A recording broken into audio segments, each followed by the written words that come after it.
Saya berdoa supaya saudara mendengar akan bagaimana ketika Tuhan itu berbicara dan memanggil akan nama kita. Saya tahu banyak saudara yang masih lelah, tapi kita bersyukur untuk anugerah Tuhan pada malam ini. Kamis depan Ibu Glory Bachman akan melayani kita dalam kebaktian tengah minggu. Sebelum hari Jumat pagi bersama dengan saya dan Pak Ardian kami akan ke Batu Raden. Ada retreat dari teman-teman Full Gospel di Jawa Barat. Kami melayani dalam hari Jumat malam, mungkin bermalam satu malam di Batu Raden, dan Sabtu pagi-pagi kami akan kembali ke Semarang. Tapi Kamis Ibu Glory akan melayani kita dalam kebaktian doa malam, dan Jumat akan pergi dengan saya. Tadi malam saya ditelepon oleh seseorang jam 10 mungkin, hampir jam 10. Mata sudah berat, ingin tidur saudara, capek sekali. Saya tahu Anda juga lelah. Dapat berapa session kemarin? 4 session, luar biasa. 4 session, dan saya percaya bahwa Anda lelah sekali lalu pulang, dan itu pun masih punya ekstra tenaga. Sebagian saya tahu tersangkut di bakso Salatiga, sebagian tersangkut di mana. Tapi kita bersyukur, jam 10 ditelepon, ada seorang putri dari Solo yang telepon saya. Dan dia berkata begini, mau ketemu Pak Petrus Agung. Oh ya, saya sendiri. Oh Bapak, ini ya, kami begini Pak, kami mau ada retret dan bermaksud mau memakai Bapak. Oh jangan, dalam hati saya, waduh, orang kok dipakai saudara. Saya mau omong gitu dikira kurang ajar sama perempuan, jadi saya geli sendiri. Ini orang kok sukanya make orang saudara. Memang manusia itu sukanya make orang lain. Jangan saudara, kita tidak boleh saling memakai orang lain. Saya tahu itu hanya istilah yang dia pakai, tapi baiklah kita tidak memakai satu dengan yang lain. Kita jangan memanipulasi orang, menggunakan orang, memakai orang untuk kepentingan kita sendiri. Tapi saya berdoa, biarkan Tuhan yang pakai kita. Itu baru kira-kira pantas. Tapi kalau kita memakai orang lain, jangan. Kami mau memakai Bapak menjadi pembicara. Waduh lah, kalau saya dipakai Anda, saya nggak ada urapan sudah ya. Kita dipakai orang, mana ada urapannya. Tapi kalau Allah yang mengerjakan hidup kita, saya percaya sesuatu yang baik akan Tuhan beri. Nah, pada malam hari ini seperti yang saya katakan hari Minggu yang lalu, saya ingin mengajak kita belajar tentang hidup dari orang yang bernama Yudas Iskariot. Saudara sekalian, saya berkali-kali berkata bahwa ada manusia ini ada banyak yang aneh, ya, yang nyeleneh. Orang Kristen kita tahu Yudas ini seorang yang mengkhianati Yesus, menjual akan gurunya dengan 30 keping perak. Ada seorang ahli yang menghitung bahwa 30 keping perak itu kalau uang sekarang kira-kira cuma sekitar $20 60 sen sebetulnya. Jadi itu sekitar paling-paling 50.000 rupiah itu. Tapi mungkin pada waktu itu uang ya lumayan lah buat Yudas. Anda bisa bayangkan Yesus dijual dengan harga gomban, saudara. Ini memalukan sekali, tapi ini orang kerjakan itu. Nah, sekarang pertanyaannya adalah mengapa orang ini bisa mengalami kejatuhan semacam itu? Ingat bahwa ini termasuk salah seorang daripada 12 murid yang dipilih oleh Yesus sendiri. Ketika Tuhan pilih dia, tidak ada sistem koneksi. Itu tidak lewat Yusuf atau Maria atau saudara Yesus. Itu hasil dari doa Tuhan semalam-malaman. Dan saya tidak pernah percaya bahwa Allah sengaja memilih Yudas supaya dia bisa menjual Yesus. Ingat perkataan Tuhan, lebih baik orang itu tidak usah dilahirkan. Orang yang menjual dia, yang mengkhianati dia berkata lebih baik kalau orang itu tidak usah dilahirkan. Berarti tidak ada sedikit pun motivasi daripada Yesus untuk memilih Yudas sengaja dijadikan sebagai umpan untuk membuat dia akhirnya mati. Tuhan tidak pernah mengumpankan manusia untuk kepentingannya. Tuhan tidak pernah memanfaatkan manusia dalam pengertian mengumpankan kita untuk kepentingannya. Justru dia memberikan akan nyawanya buat manusia. Tapi kita melihat di dunia ini ada orang-orang yang menghormati akan Yudas Iskariot.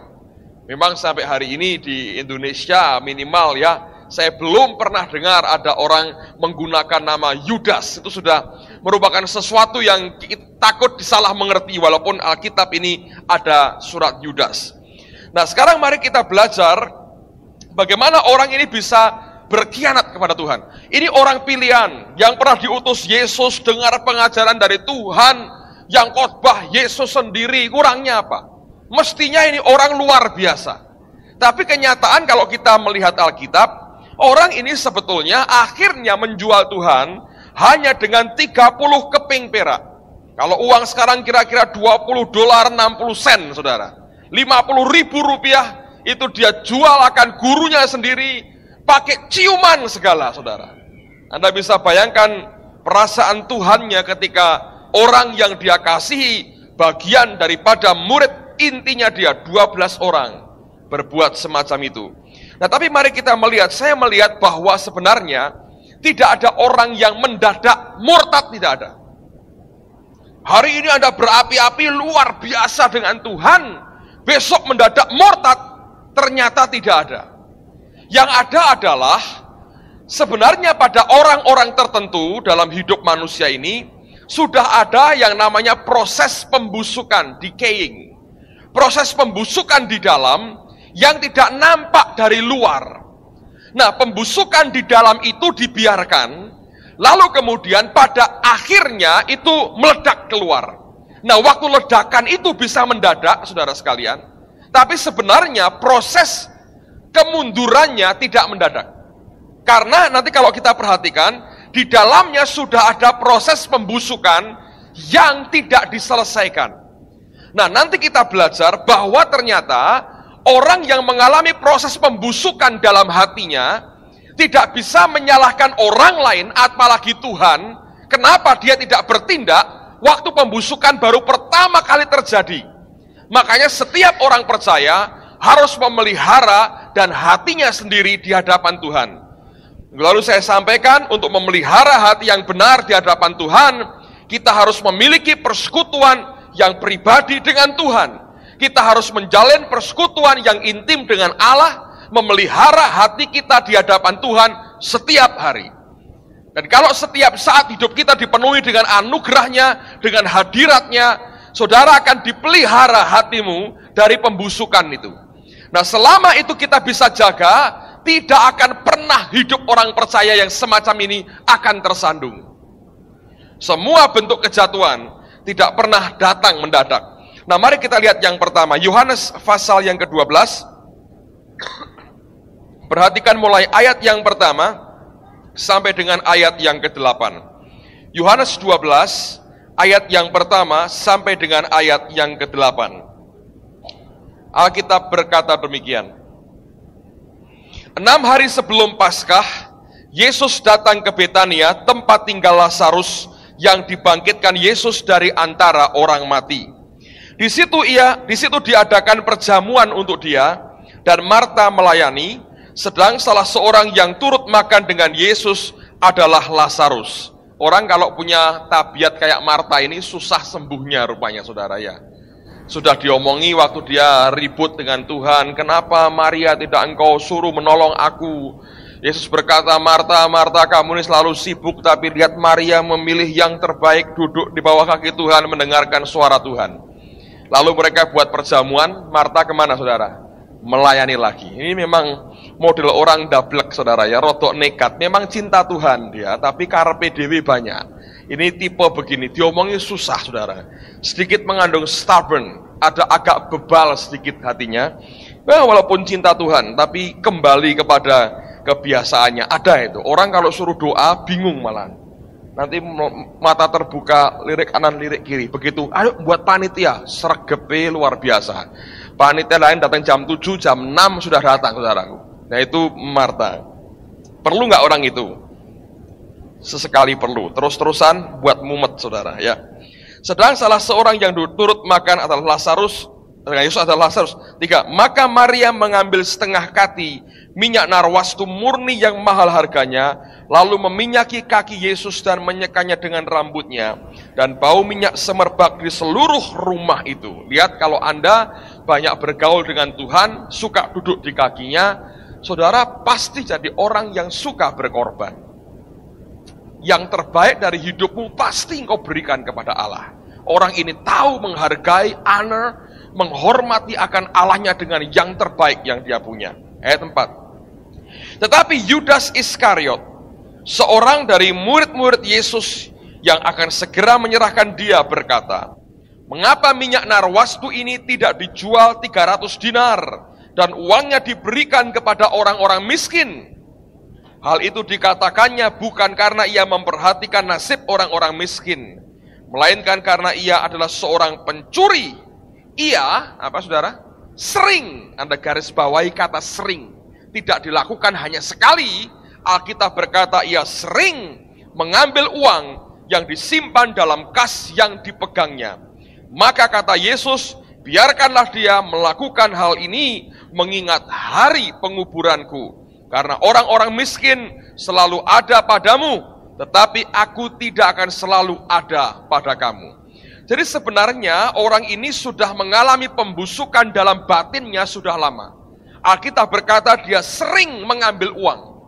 Justru ini orang yang paling dipercayai ngurus duit. Kira-kira paling mampu pegang uang. Dan saya berani berkata duitnya Yesus itu banyak sebetulnya, saudara. Amen. Kalau sedikit dicuri kan ya nggak mungkin toh. Cuman uangnya cuman 3.000 kasnya ya, tidak mungkin. Kira-kira ya cukup banyak sehingga dia bisa ambil, dia bisa curi. Makanya jangan berkata Yesus kita itu miskin, jangan saudara. Dia tidak miskin, dia diberi Tuhan hidup dalam anugerahnya. Saya tahu dia nggak hidup menghambur-hamburkan uang dengan percuma, tapi semua kebutuhannya Tuhan cukupi dengan cara yang luar biasa. Sebegitu limpah sampai bisa dicuri oleh muridnya sendiri, luar biasa. Yang Alkitab katakan dia sering mengambil uang itu. Memang anehnya, Yesus sendiri nampaknya tidak pernah dikatakan dia menegur akan Yudas. Tapi paling tidak Alkitab berkata dia sudah sering mengambil akan uang yang disimpan dalam kas yang dipegangnya. Yohanes berkata dia seorang pencuri. Bayangkan saudara. Jadi itu proses sudah lama. Dia pegang uang, dia pencuri, dia dengarkan firman tapi tidak berakibat dalam hidupnya karena proses pembusukan dalam hidupnya dia entertain. Dia biarkan, dia nikmati pembusukan itu dan dia ambil keuntungan dari semuanya. Nah, apa akibat dari orang atau tanda dari orang yang mengalami pembusukan? Yang pertama perhatikan, orang itu tidak jujur.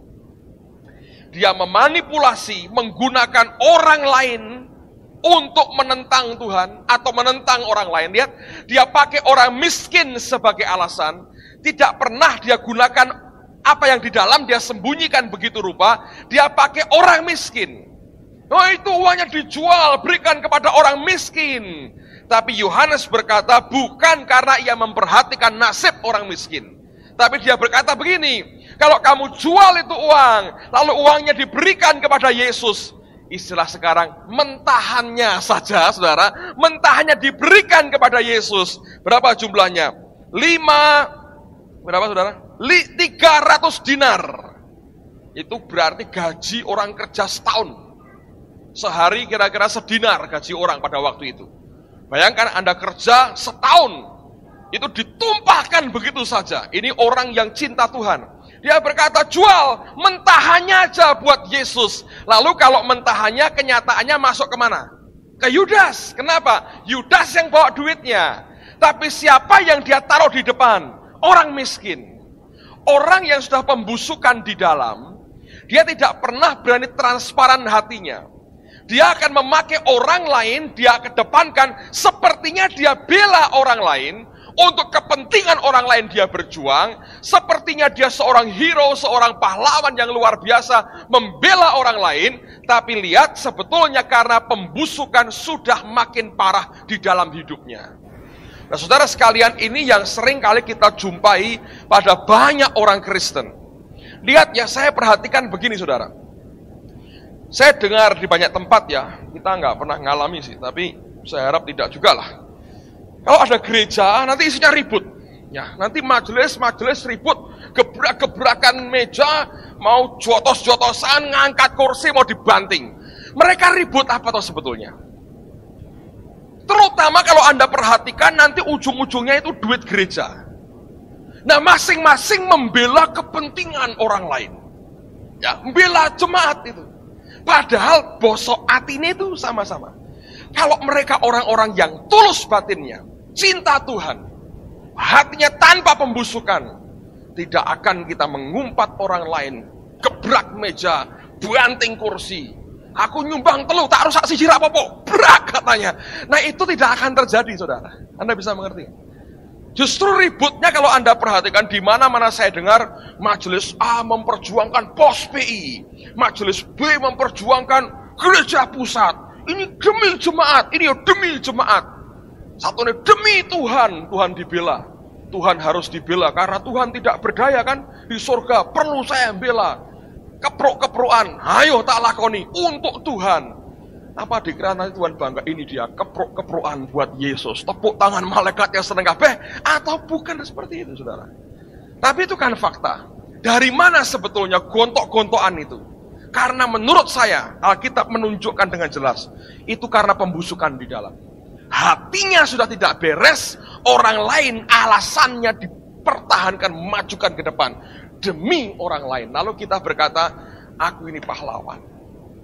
Nah kalau sudah seperti itu, saudara, kita tahu sebetulnya itu hanya menipu diri sendiri, tapi juga menipu orang lain. Orang yang bisa menipu diri sendiri, wong awake dhewe ngapusi orang lain gampang, saudara. Anda bisa mengerti. Nah coba buka surat Yakobus dulu, nanti kita teruskan ngomong soal Yudas ini. Yakobus pasal yang pertama. Tadi kemarin malam saya cerita sama istri saya. Saya baca sebuah artikel menarik sekali. Sudah mau tidur nih, buka-buka sedikit, saudara. Saya baca satu ayat dan seorang hamba Tuhan menjelaskan bagus sekali. Yakobus pasal yang pertama, ayat yang ke-22. Tetapi hendaklah kamu menjadi pelaku firman dan bukan hanya pendengar saja. Sebab jika tidak demikian, kamu menipu diri sendiri. Nah, Yudas ini sering dengar firman, diucapkan oleh firman itu sendiri, tapi dia bukan pelaku firman. Akhirnya dia menipu diri sendiri, karena dia hanya pendengar. Nah, kata pendengar itu dalam bahasa aslinya, itu begini, saudara. Itu orang yang masuk ke dalam suatu kelas, ikut dalam pelajaran, ya. Istilahnya begini bahasa Inggrisnya, datang not for credit, bukan untuk bisa mendapatkan sesuatu, but for audit. Tapi untuk mengaudit, Anda tahu orang yang audit duit itu, Anda bongkar, teliti, just for audit. Bukan untuk dapatkan kredit. Kalau Anda kuliah ya, sekarang ada berapa kredit bahkan. Datang kan untuk dapatkan kredit toh. Tapi kalau pendengar tuh datang for audit. Jadi ini ngomongnya apa? Diaudit sama dia. Nanti dijelaskan ulang. Nah siapa yang takon? Tapi dia jelaskan, saudara. Oh, dianalisa begitu rupa. Nah analisa dia buat hanya untuk kepentingan analisa. Tapi dia tidak pernah melakukan firman. Yudas itu gitu. Dia ikut Yesus bertahun-tahun, dia dengarkan pengajarannya, dia lihat manifestasinya, tapi apa yang di hati tidak pernah dia mau tunjukkan apa adanya. Nah dengan demikian saya berkata, ini berbahaya sekali, saudara. Dan bahayanya justru pada orang-orang yang tinggal di dalam gereja. Justru kepada jemaat yang kelihatannya aktif yang tinggal di dalam gereja, ini yang berbahaya. Kalau mereka ini adalah orang Farisi, ahli Taurat, kelompoknya Herodes, Pontius Pilatus, ketahuan. Ini di dalam, saudara. Justru kelihatannya ini orang rohani, tapi pembusukan itu terjadi di dalam. Nah ini warning buat setiap orang percaya, buat setiap anak Tuhan, bahwa di tengah-tengah kesibukan kita melayani, di tengah-tengah kehadiran kita di rumah Tuhan, di tengah-tengah nampaknya kita setia, diam-diam ada pembusukan di dalam hati kita. Kalau hatimu, ini warning aja saudara, kalau hatimu sudah mulai merasa, oh ini diperlakukan tidak benar, si ini kok dibeginikan, si ini kok dibeginikan. Begitu Anda mulai berpikir dalam hati membela orang, saudara harus langsung mengerti, ada pembusukan sedang terjadi dalam hatimu. Engkau mesti berani terbuka lebar dengan Allah Tuhan, bongkar hatiku, nanti kan ketahuan. Apa itu? Kepahitan, kebencian, dendam, itu sudah berakar di dalam. Nah kalau kita tidak pernah mau selesaikan dengan cepat, dengan Tuhan, pembusukan ini akan terus terjadi. Nah orang ini, dia mencoba memanipulasi, menggunakan orang lain untuk kepentingan sendiri. Saudara tahu, saya melihat bahwa anak-anak juga begitu ya. Anak saya, Semi ini jagoan kalau suruh begitu. Dia suka lihat video di kamar. Saudara. Nah kadang-kadang terlalu banyak, sehari bisa 3-4 kali video rohani memang. Kami melarang, karena itu di kamar saya mau istirahat dan dia video. Siapa yang dia pakai? Adiknya, Sasa. Nah ini kan anak, Anda bilang ya gitu. Ya sudah kita aja. Ya gitu saudara. Jadi dia pintar, dia bilang gini, Sasa mau lihat video ya, biar Sasa seneng ya. Ya gitu. Loh Pak, Sasa mau lihat video. Untuk siapa? Awake dhewe sebetulnya. Saya geli lihat gitu. Nah, adiknya di pakai anak kecil. Anda dan saya lebih pintar dari anak kecil kan? Lebih halus, taktis sekali. Kelihatannya benar, bela orang lain. Tapi sebetulnya ada udang di balik bakmi. Kata Pak Chandra ini. Pak Miti menunggu Pak Marsom. Jadi kalau Anda perhatikan ini bahaya sekali. Makanya kita harus jujur dengan diri sendiri. Saudara. Paling enak orang jujur. Anda merasa lagi mundur ya. Saudara kan ada MK. Kalau belum ikut MK ya ngikut toh. Makanya salah tidak ikut MK.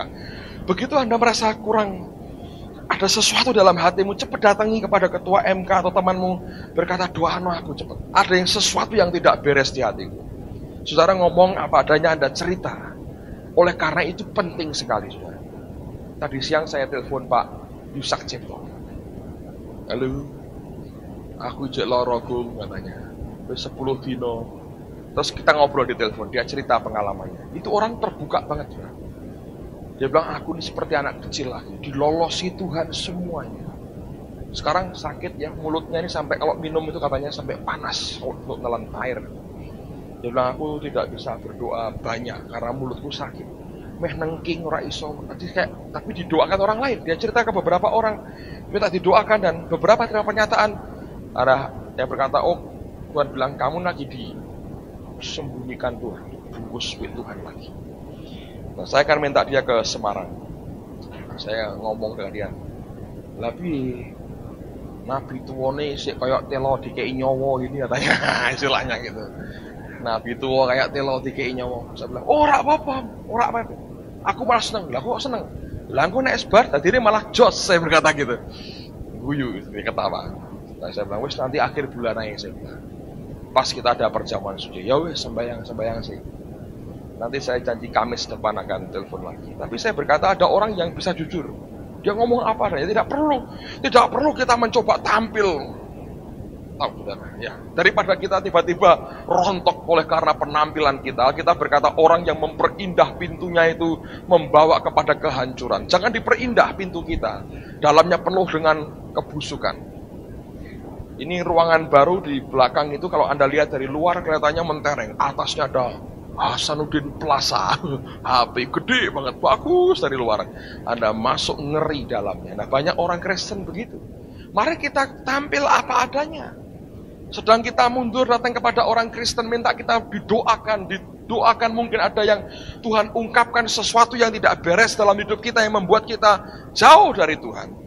Nah kalau kita berkata jujur dengan diri kita sendiri, saudara dan saya akan melihat bahwa Allah itu adalah Allah yang setia dan Dia Tuhan yang luar biasa. Nah, pembusukan itu bertahap, pelan-pelan. Tapi kalau tidak cepat ditanggulangi, akhirnya akan runtuh. Nah, sebelum kita bicara tentang Yudas lebih jauh, saudara, coba kita lihat tokoh lain dulu. Namanya adalah Demas. Coba buka Filemon, ayat yang ke-24. Filemon. Sebelum Ibrani, setelah Titus, perjanjian baru.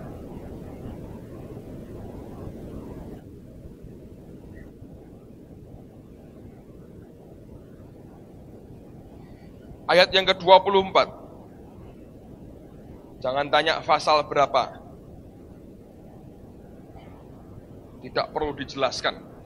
Filemon 24. Paulus tulis surat kepada Filemon, dan dia berkata, 23 saya bacakan, salam kepadamu dari Epafras, temanku sepenjara karena Kristus Yesus, dan dari Markus, Aristarkus, Demas dan Lukas, teman-teman sekerjaku. waktu Paulus tulis surat kepada Filemon, di sekitarnya ada beberapa orang-orang yang dia katakan sebagai teman sekerja. Di antaranya Demas ini dia katakan sebagai teman-teman sekerjanya. Artinya orang ini kerja bersama-sama dengan Paulus. Tapi sekian waktu kemudian Paulus menulis surat kepada jemaat di Kolose. Lihat pada pasal yang keempat dari surat Kolose, pasal 4 ayat yang ke-14. Pasal 4 ayat yang ke-14. Dikatakan, salam kepadamu dari tabib Lukas yang kekasih. Sebelumnya Lukas dikatakan sebagai teman sekerja. Kolose dia berkata, tabib Lukas yang kekasih. Dan dari siapa? Demas. Nama ini muncul lagi tanpa embel-embel apa-apa. Dulunya teman-teman sekerja, teman sekerjaku. Sekian waktu kemudian nama ini muncul lagi. Paulusnya berkata, dan Demas, titik. Nggak ada apa-apa lagi. Menjelang Paulus mengakhiri hidupnya, dalam 2 Timotius, apa yang kemudian terjadi dengan orang ini? Pasal yang keempat, ayat 9 dan ayat yang ke-10. 2 Timotius, pasal yang keempat, ayat 9 dan ayat yang ke-10. Berusahalah supaya segera datang kepadaku, karena Demas telah mencintai dunia ini dan meninggalkan aku. Ia telah berangkat ke Tesalonika, Kreskes, dan telah pergi ke Galatia, dan Titus ke Dalmatia. Bayangin saudara, ini orang kumpul sama Paulus, bisa cinta dunia, diajari nyangkal daging habis-habisan. Kalau Anda ikut Paulus itu ya, wah orang ini memang luar biasa. Ya, soal uang aja saudara, ini orang hebat, integritasnya itu kuat. Jadi saya baru baca, saya bacakan buat saudara ya, Anda supaya tahu Paulus ini kayak apa. Coba buka 2 Korintus saudara. Ini orang integritasnya hebat sekali. Tapi gurunya hebat, muridnya belum tentu saudara. Elia bisa punya Elisa, tapi Elisa cuma punya Gehazi yang ujung-ujungnya cuma kusta saudara. Seluruh tubuhnya kusta. Saya mau cerita sedikit ya. Paulus ini sebetulnya punya pelayanan namanya pelayanan kasih. Jadi kalau ada jemaat yang membutuhkan, dia beritahu kepada jemaat yang lain, mereka di sana membutuhkan bantuan. Jadi mereka kumpulkan uang. Itu sah saudara. Kumpulkan uang, ini namanya pelayanan kasih, istilahnya dia. Nah ternyata Paulus kalau nggalang dana untuk kepentingan orang lain, itu hasilnya gede sekali. Ini orang hebat saudara, integritasnya luar biasa.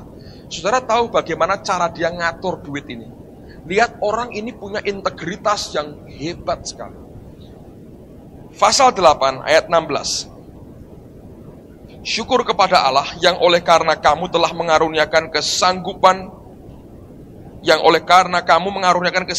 yang demikian juga dalam hati Titus untuk membantu kamu. Memang ia menyambut anjuran kami, tapi dalam kesungguhannya yang besar itu ia dengan sukarela pergi kepada kamu.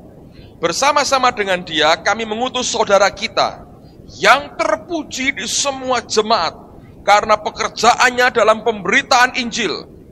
Jadi ini ada orang lain lagi, dia nggak sebut namanya. Dia berkata saudara kita, dia berkata yang terpuji di semua jemaat karena pekerjaannya dalam pemberitaan Injil.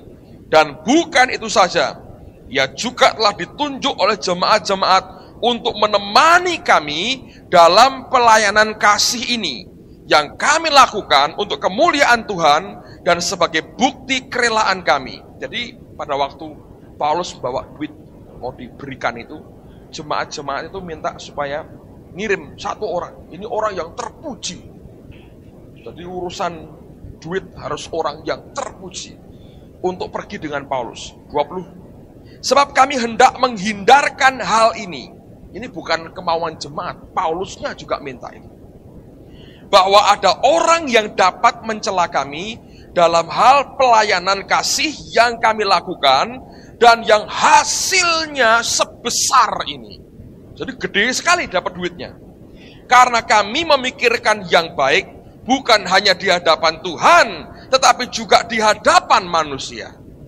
Ini orang punya integritas luar biasa. Dia bawa duit banyak. Dia berkata, ini orang ini suruh ikut saya. Ini yang terpuji. Jemaat berkata, ya setuju, suruh dia. Ini orang terpuji di antara semua jemaat. Dampingi. Paulus berkata, kamu saksi. Supaya tidak ada orang mencela akan apa yang aku buat. Saudara bisa lihat, dia punya kebebasan untuk berbuat apapun ketika sampai dalam jumlah uang yang sangat besar. Dia berkata, aku tidak mau sendiri.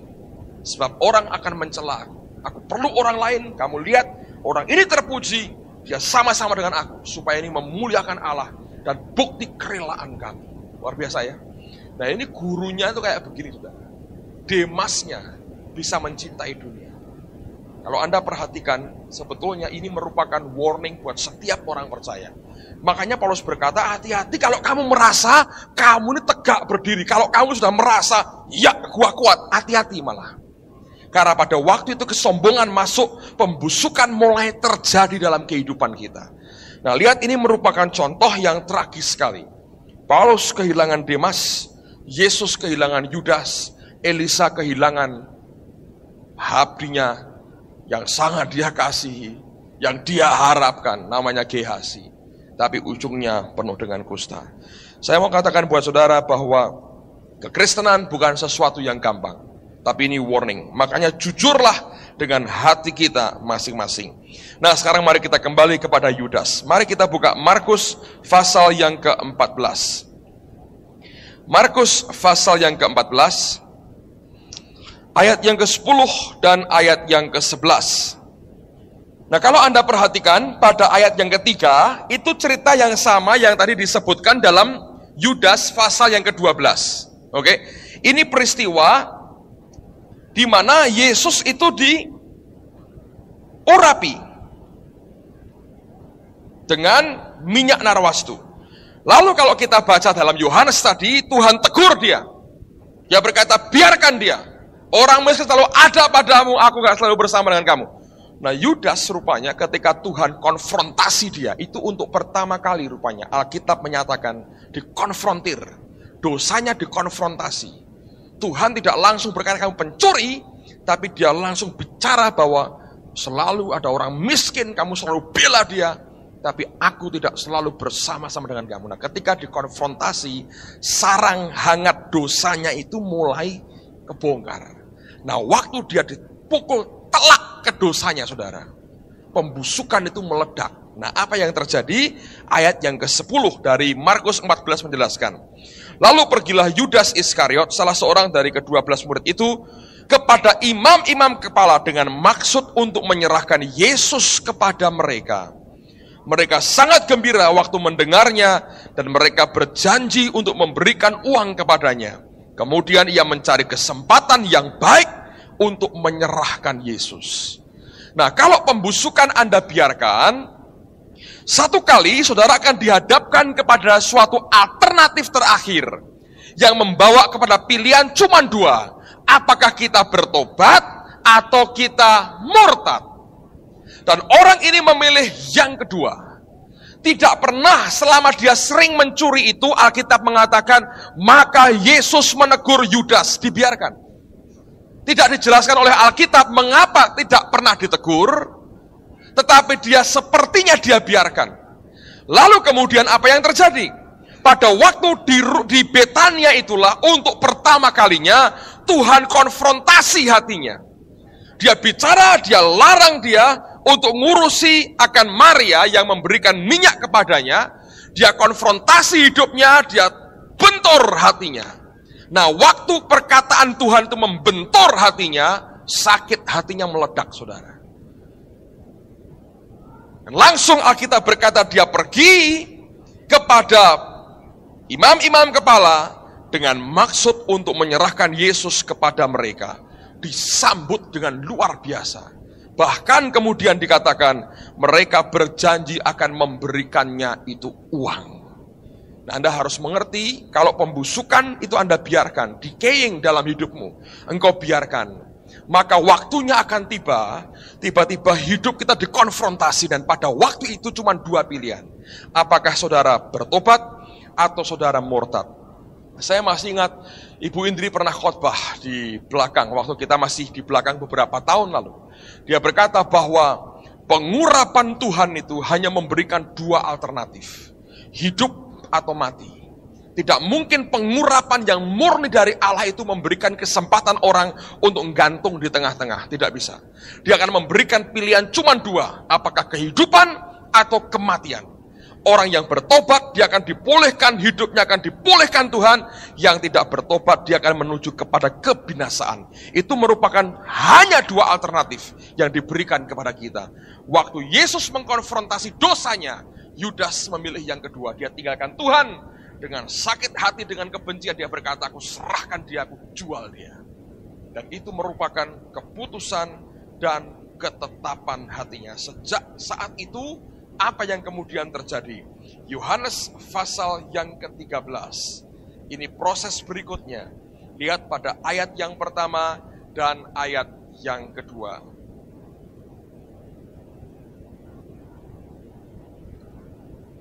Yohanes 13, ayat yang pertama dan ayat yang kedua. Sementara itu sebelum hari raya Paskah mulai, Yesus telah tahu bahwa saatnya sudah tiba untuk beralih dari dunia ini kepada Bapa. Kalau saya perhatikan saudara, orang-orang yang dekat dengan Tuhan itu tahu kapan dia mati. Yusuf tahu, Ishak tahu, Yakub tahu, Yesus tahu, Paulus tahu, Petrus tahu. Ya, orang kalau dekat sama Tuhan, dia tahu kapan dia mati. Brother Andrew pernah cerita ya, saya nggak tahu Pak Nugroho di tempat itu waktu itu. Saya rasa di tempat ya, waktu dia cerita. Dia bilang, saya tahu nanti bagaimana dan kapan saya akan mengakhiri hidup saya. Luar biasa. Dikejar, dia bilang, aku nggak mau cerita, tapi aku tahu kapan waktunya dan bagaimana caranya. Luar biasa. Nah, kita berkata, Yesus tahu. Amen. Kalau ada orang masih ketakutan, itu Anda belum tahu. Atau pura-pura tidak tahu, saudara, ya, karena ketakutan. Dosanya masih terlalu banyak, pembusukannya belum dibuang, malu ketemu dengan Tuhan. Oke? Nah, dikatakan sama seperti ia senantiasa mengasihi murid-muridnya, demikianlah sekarang ia mengasihi mereka sampai pada kesudahannya. Mereka sedang makan bersama, dan dengerin, iblis telah membisikkan rencana dalam hati Yudas Iskariot, anak Simon, untuk mengkhianati dia. Jadi begitu pembusukan itu dibiarkan dan akhirnya meledak, saudara, iblisnya bisikin dia, khianati dia. Itu bisikan iblis itu dibisikkan di dalam hatinya. Jadi kalau saudara itu membiarkan pembusukan terjadi, itu telinga untuk iblis membisikkan rencana mengkhianati Tuhan. Tapi iblis itu bukan makhluk yang pintar sebetulnya, goblok. Sepertinya dia berhasil, saudara. Bapak di surga tuh cuman gini aja, ayo terus no. Gitu. Jadi itu kayak tikus masuk perangkap, gerukoti terus kan, gerehnya terus no, jadi gebuk, nongol geblok, tak mati, saudara. 3 hari tok gelundung, ya. Anda tahu itu iblis itu gobloknya karuan. Nah, kita kalau mau digobloki lebih goblok dari iblis, saudara. Jadi makanya jangan mau digobloki setan. Ngertilah firman dan kita kuat di dalam dia. Itu karena kita nggak pernah ngerti bahwa setan itu seperti makan dia, rupanya dia berkata, ya berhasil. Bodoh sekali. Sangat bodoh. Buat dia tidak pernah bisa nyampe. Alkitab berkata malaikat di surga aja nggak pernah ngerti kenapa, bagaimana rencana penyelamatan Tuhan untuk kita. Kasihnya itu nggak bisa ngerti. Nah, malaikatnya nggak bisa ngerti, setan nggak ngerti juga. Tahu-tahu dia bayar semua apa yang harusnya kita bayar. Nah, apa yang kemudian terjadi kalau bisikan itu dibiarkan? Pasal 13, lihat pada ayat yang ke-25 sampai dengan ayat yang ke-27.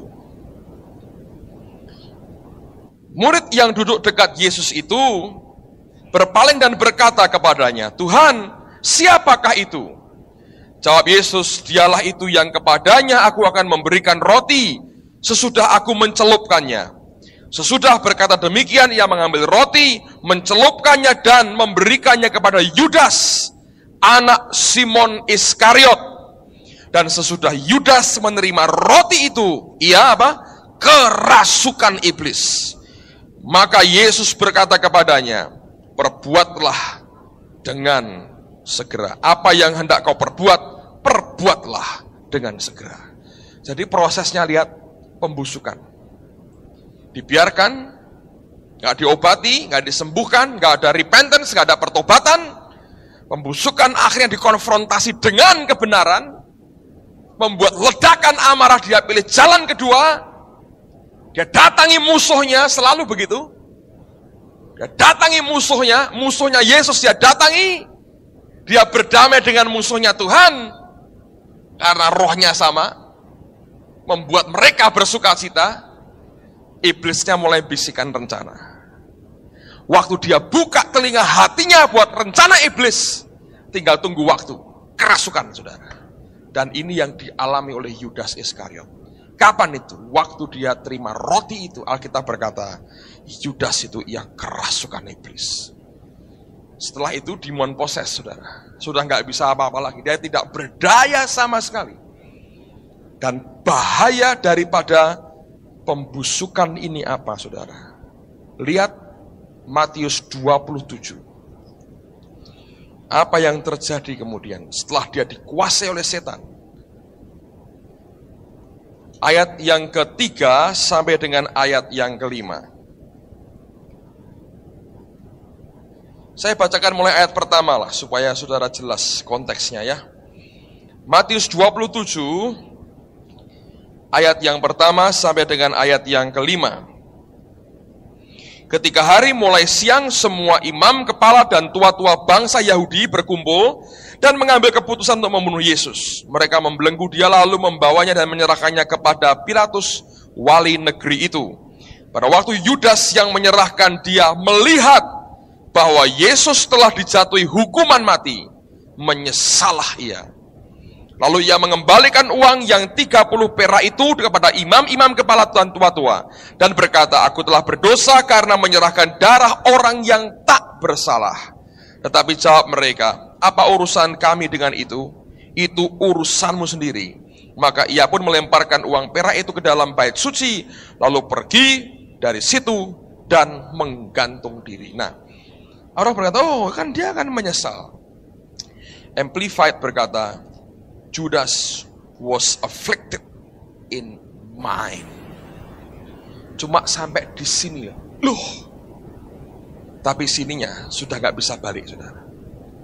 Busuk semua. Bertobat itu bukan di sini. Sini. Balik ke Tuhan bukan di sini. Sini. Saya pernah berkata, Fenelong berkata, dari sini turun ke sini long way. Cuman gak ada 40 cm, saudara. 30 cm kira-kira. Long way. Kadang-kadang seumur hidup gak bisa nembus. Yudas, Alkitab berkata, Judas was afflicted in mind. Cuman di pikiran tok. Kaget, sadar. Tapi sininya balik gak bisa lagi. Gantung. Demon possess itu begitu rupa. Dilepas kontrol pikirannya, sadar di pikirannya. Waktu dia, cuman di sini. Ininya nggak bisa balik lagi. Saya pernah ketemu dengan teman, sudah cukup lama bersiwanya. Orang ini sebetulnya adalah orang yang menemui saya. Jadi gini, kami bertobat tahun 79. Dia orang yang sudah bertobat sebelum saya bertobat. Nah, waktu mereka buat acara KKR untuk pelajar Maret 79 itu, saya datang ke Kapuran 45. MK-nya si Lydia itu rumah bersejarah. Anda tekuni berkat Tuhan besar. Itu kegerakan pelajar di Semarang nyebar sampai ke seluruh Indonesia, terutama di Jawa, sampai nyebar ke Amerika. Gereja-gereja itu dimulai dari Kapuran 45. Dan itu Ibu Anik Sindoro itu termasuk tokoh yang harus dilestarikan karena itu yang termasuk tokoh pertama sebelum yang lain bertobat. Dia, kakak-kakaknya, adik-adiknya bayar harganya. Oleh keluarganya itu diusir, saudara. Saya dengar itu malam, terus datang ke rumahnya papinya Thomas. Terus diaturkan tidur di garasi mobil GKMI Saidan. Karena papahnya itu minta mereka nyembah sembayangan di rumah, mereka tidak mau. Papahnya pas ke Eropa, itu sembayangan itu kebakar sendiri. Lampu itu masih bisa nyala, listrik konslet, di situ listrik konsletnya. Tidak seluruh rumah padam. Lampu di atas itu masih nyala, tapi seluruh meja sembayangan hangus terbakar, kebakaran rumahnya. Dia pulang dari Eropa, dia kaget, kemudian dia bangun lagi. Satu hari dia paksa mereka semua sujud di situ. Nah ini ada 7 atau berapa ya yang berkata tidak. Dia bilang kalau tidak nyembah itu malam ini juga keluar. Itu hujan keras, Semarang. Mereka hormat sama orang tua, nangis, sujud kepada orang tua, pergi. Karena Yesus. Itu anak-anak masih SMP dan SMA. Sebagian sudah kuliah. Keluar nggak tahu, yang mimpin Pak Rianto Sindoro, itu, kakak yang tertua, sekarang di Amerika, sekolah di sana. Datang karena Pak Rianto ini sahabat karibnya, papinya Thomas. Ini kita sejarahnya masih ada, saudara. Ini juga harus dilestarikan karena ada kaitannya. Jadi datang ke sana enggak tempat. Ditampung di garasinya GKMI Saidan. Entah gimana ceritanya, terus dapat rumah di Kapuran 45. Mereka di situ mereka buka persekutuan. Lalu kenal karena mereka sebagian orang GKMI kenal dengan Pak Adi Sutanto yang sekarang di Amerika. Lalu kemudian mereka buat persekutuan. Pak Adi ini punya yayasan Sangakala. Lalu satu kali mereka habis PI di Sampetan, Boyolali, mereka pulang, dapat visi. Ya sekarang di Lipo Live itu, Pak Billy Sindoro. Pulang dapat visi, kita perlu jangkau anak-anak pelajar. Jadi pulang mereka buat KKR, gabungan Kristen Katolik yang khotbah Pak Damaris. Saya baca di koran, kok lucu, Kristen Katolik kayak apa, saudara? Saya Kristen, sekolah di sekolah Katolik, lain liturginya, ini kok buat oikumene, kayak apa, saudara? Jadi datang. Saya datang bertobat. Nah, itu minta undangan. Mintanya di Kapuran 45. Itu markas besar, saudara, itu di situ. Dulu, saudara. Sekarang mulai lagi tuh, MK-nya berapa sekarang? Terakhir berapa? 17. Nah, ini bagus tuh. Masih ada bekas-bekas urapan itu masih bisa ditingkatkan lagi. Kita berkata, sumbu yang sudah berasap tidak dipadamkan. Ya kan? Itu apinya cuma tinggal titik merah. Itu masih bisa. Enggak dipadamkan. Kalau kamu konsisten tinggal di situ sembayang, nanti membelah siapapun yang Anda tinggal di situ, jangan khawatir, itu sumbunya masih berasap itu. Masih ada satu orang di situ berasap. Tidak dipadamkan. Sembayang sungguh-sungguh itu tempat pernah goncangkan pelajar. Itu nular sampai Jakarta, sampai Surabaya. Surabaya dipengaruhi oleh yang terjadi di Semarang karena Maret itu Semarang KKR besar, 400 orang bertobat. Agustus Pak Yeremia almarhum datang, belum kawin masih brewok. Khotbah, karena lihat anak-anak pelajar begitu banyak, dia bawa ini ke api sampai Surabaya, bung, meledak di Surabaya. Sampai ada Victor Daud segala macam tuh, Tuan Tetek Bengek itu sudah Surabaya, wah dibakar. Sampai Bandung, Jakarta, yang kuliah sekolahnya selesai ke Amerika, di Reno Gereja, sampai sekarang ini. Dan itu efeknya masih hebat. Anda tahu Gisi, Pak Jimmy Untoro itu dari kami. Bambang Budianto, itu sama-sama. Itu banyak sekali yang jadi hamba Tuhan. Wah luar biasa. Nah, saya waktu datang ke sana, ditemui oleh orang ini. Jadi, mau cari undangan. Oh lagi habis, lagi nyetak lagi, nyablonin lagi. Sedang disablon undangannya. Tolong ya, besok datang lagi. Nah, kita booking dulu, namanya siapa? Tulis sih namanya. Nah akhirnya hari berikutnya saya datang lagi, yang nyerahin si Billy Sindoro, undangan buat saya dan teman. Nah itu yang membuat saya bertobat. Jadi ini orang on fire dalam Tuhan, KKR ya luar biasa. Dan KKR itu bagus, yang bertobat ini banyak maju, panitia juga pada maju, do nangis bertobat. Karena sebagian panitia juga sedang berobat, belum bertobat. Nah satu kali sekian tahun kemudian, saya ketemu orang yang sama. Yang saya temui pertama kali sebagai pembuka pintu buat akhirnya saya terima Tuhan. Lemas naik Vespa gitu ya. Saya lagi pulang dari persekutuan, dia ketemu saya. Matanya kosong, dia berkata, aku mbok diinjili, katanya. Aku mbok diinjili. Lah kok ngerti toh? Tapi aku mbok diinjili, katanya. Bayangin. Tidak ada bekasnya sama sekali. Saya bisa mengerti. Jadi tidak ada orang berkata, oh gua kuat selamanya. Kalau Yesus ya forever you will be. Ya, kalau kita ya kita harus kuat di dalam Tuhan senantiasa. Nah, Yudas ini mengalami pengalaman pembusukan begitu rupa. Akhirnya waktu dilepaskan cengkeraman atas pikirannya, dia cuma afflicted in mind. Di pikiran tok ketemplak loh, tapi untuk kesininya gak bisa lagi. Sudah hancur, busuk total hatinya. Dan kalau sudah hati gak bisa berbalik, apa yang bisa dibuat? Kalau gak gila, karena pikirannya, ya mati. Dia pilih jalan pintas. Nah, Kisah Rasul pasal yang pertama, coba lihat apa yang kemudian Petrus ini katakan. Ayat yang ke-15, Kisah Rasul pasal yang pertama. Lihat mulai ayat 15. Pada hari-hari itu berdirilah Petrus di tengah-tengah saudara-saudara yang sedang berkumpul itu, kira-kira 120 orang banyaknya. Lalu berkata, hai saudara-saudara, haruslah genap nas kitab suci yang disampaikan Roh Kudus dengan perantaraan Daud tentang Yudas, pemimpin orang-orang yang menangkap Yesus itu. Dahulu ia termasuk bilangan kami dan mengambil bagian dalam pelayanan ini. Yudas ini telah membeli sebidang tanah dengan upah kejahatannya. Lalu ia jatuh tertelungkup dan perutnya terbelah sehingga semua isi perutnya tertumpah keluar. Hal itu diketahui oleh semua penduduk Yerusalem, sehingga tanah itu mereka sebut dengan bahasa mereka sendiri, Hakal Damah, artinya tanah darah. Sebab ada tertulis dalam kitab Mazmur, biarlah perkemahannya menjadi sunyi, dan biarlah tidak ada penghuni di dalamnya, dan biarlah jabatannya diambil orang lain. Sampai Alkitab berkata, perutnya tertumpah keluar. Ada orang berkata begini, saudara, diperkirakan waktu dia gantung itu dia mati.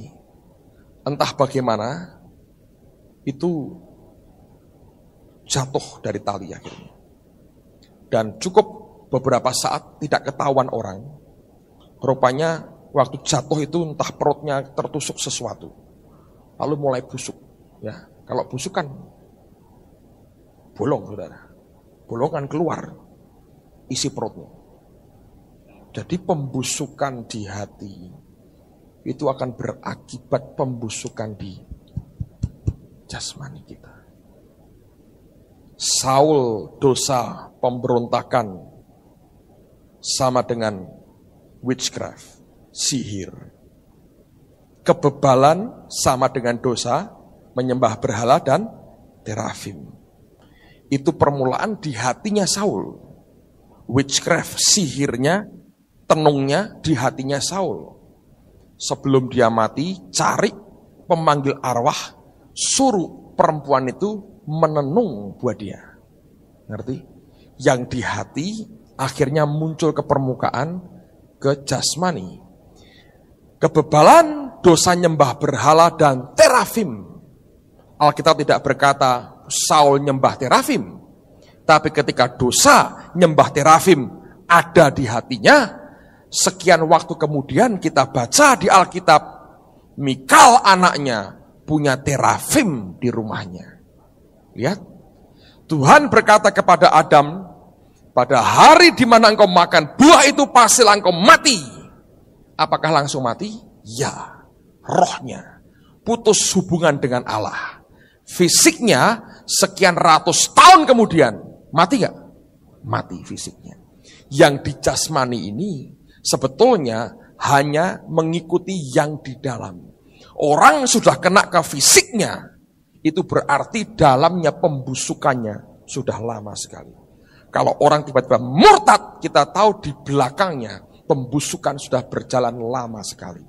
Dan anehnya saudara, ini memang saya tidak bisa mengerti.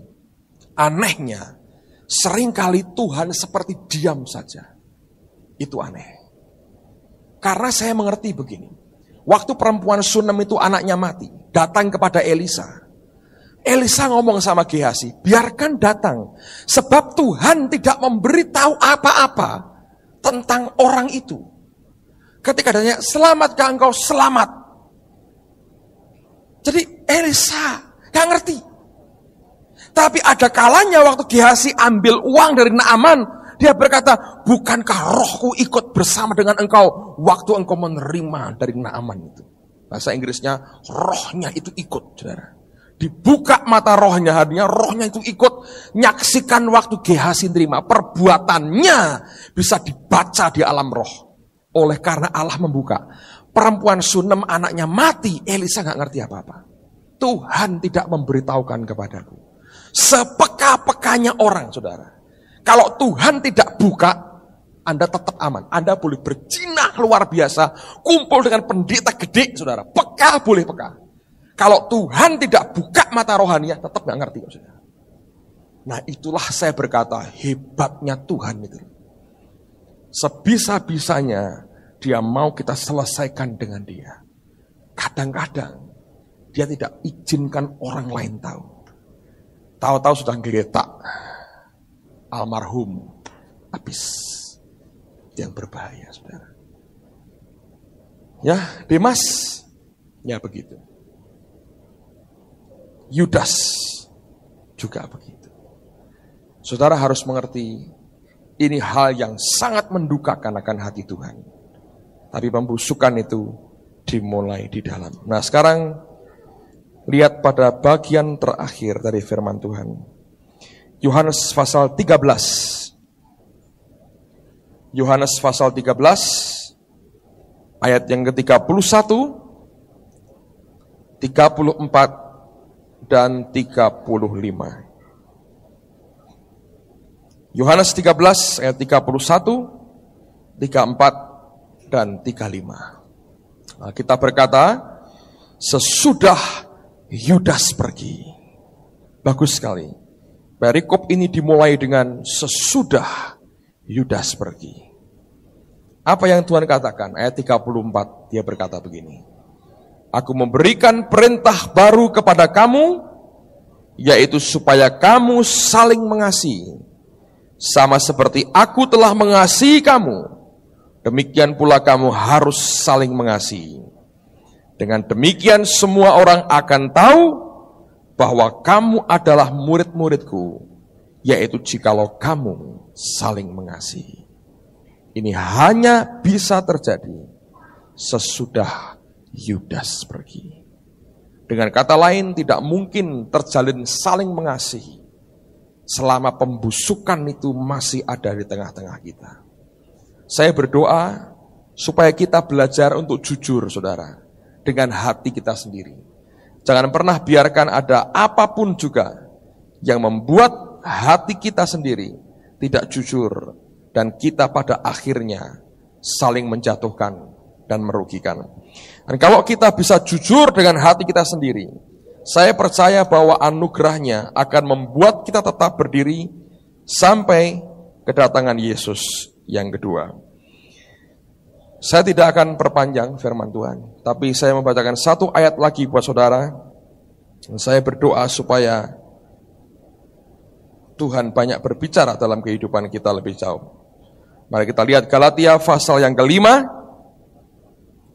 ayat yang ke-14 dan ayat yang ke-15. Paulus berkata, sebab seluruh hukum Taurat tercakup dalam satu firman ini, yaitu kasihilah sesamamu manusia seperti dirimu sendiri. Tetapi jikalau kamu saling menggigit dan saling menelan, awaslah supaya jangan kamu saling membinasakan. Amen, saudara. Jadi mari kita belajar jujur dengan diri sendiri. Mari kita belajar untuk berkata apa adanya dengan Tuhan. Mari jangan berikan kepada Tuhan doa-doa yang dipoles-poles terlalu ruwet. Saudara bisa ke seleo-seleo kalau sembahyang. Kalau Anda putar-putar dengan kalimat-kalimat yang indah. Lebih baik kita ini terus terang dengan Tuhan. Saya belajar kalau kita jujur, Tuhan itu lebih menghargai saudara. Sakit hati ngomong sakit hati. Tersinggung ngomong tersinggung. Tapi minta dibereskan, ya kan? Lagi jengkel ngomong, Tuhan aku lagi jengkel. Cabut kejengkelanku. Aku mau buang ini, berikan kemenangan kepadaku. Nanti anugerah Tuhan akan turun. Daripada kita berputar-putar pada sesuatu yang tidak jelas. Karena saya percaya, Dia Tuhan yang mengerti betul akan hati kita. Amen, saudara. Saya makin kagum dengan Tuhan. Dan saya berdoa supaya pengenalan akan Tuhan dalam hidup kita akan makin ditingkatkan. Kalau saudara memberikan dirimu melayani akan orang, jadi sponsor kepada sponsi saudara, mendoakan mereka, Anda akan dibuat punya pengalaman rohani yang luar biasa. Kita yang ikut retreat kita tahu ya. Saya sebetulnya kemarin itu pulang capek sekali. Capek bukan cuma fisik ya, tapi karena saya melayani cukup lama di baptis, 4 gereja baptis gabungan, roh Tuhan kerja luar biasa. Ya sopir yang bawa kami itu, waduh mengerikan, pendeta muda, saudara.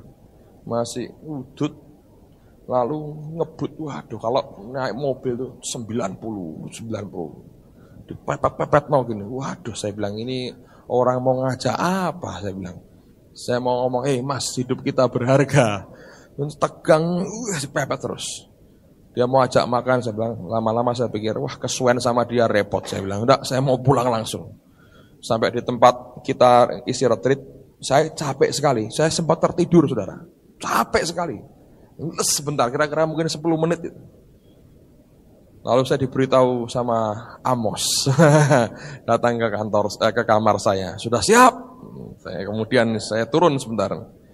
Saya bawa Alkitab saya, istri saya sudah bilang, wah ini semua capek ini.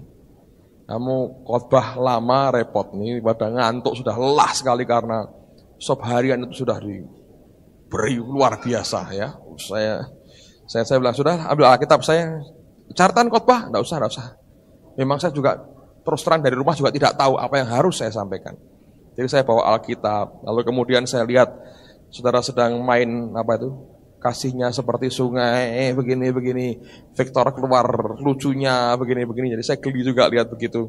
Tapi saya pikir baiklah, saya hanya berkata Tuhan, saya nggak tahu, saya mesti ngomong apa ya. Lalu saya pikir saya habis ini saya ajak sembahyang aja selesai ya saudara. Saya cerita sedikit tentang pengalaman dengan teman-teman dari gereja baptis dan tiba-tiba saya dengar itu si Charlie manggil Amos. Tapi itu ayat saya sudah pernah baca. Tiba-tiba itu di roh saudara. Waduh, saya ngerti. Tuhan itu baik. Lihat bagaimana roh Tuhan bisa mengubah akan ya suasana. Saya kagum juga dengan Tuhan. Dan tiba-tiba bisa dibawanya begitu. Secara heran, saya lebih heran lagi. Karena saya yang tahu persis. Saya tahu, saya datang dengan blank, nggak ngerti apa-apa. Tapi ketika saya dengar kata Amos disebut, saya tidak ingat Heru yang baik, tidak ingat Amos Ratnam yang membaptis banyak saudara. Tapi itu dari roh sini bisa keluar. Karena beberapa hari sebelumnya saya baca itu ayat. Aneh. Nama Yeremia tidak pernah disebut. Waktu kepada itu sebetulnya peternak aja. Dia bilang, aku banyak peternak, aku bukan golongan dari nabi. Tapi ketika Tuhan bertanya, apa yang kamu lihat? Amos. Tiba-tiba ayat itu berbicara. Dan saudara tahu bahwa yang dari Tuhan itu bisa mengubah semuanya. Jadi sesuatu yang baik. Minimal memberikan Anda kekuatan baru dan kita semua diberkati oleh karena Tuhan dan Amos yang menyertai kita. Bagaimanapun terima kasih kepada saudara Heru yang dipakai oleh Tuhan untuk memberkati kita.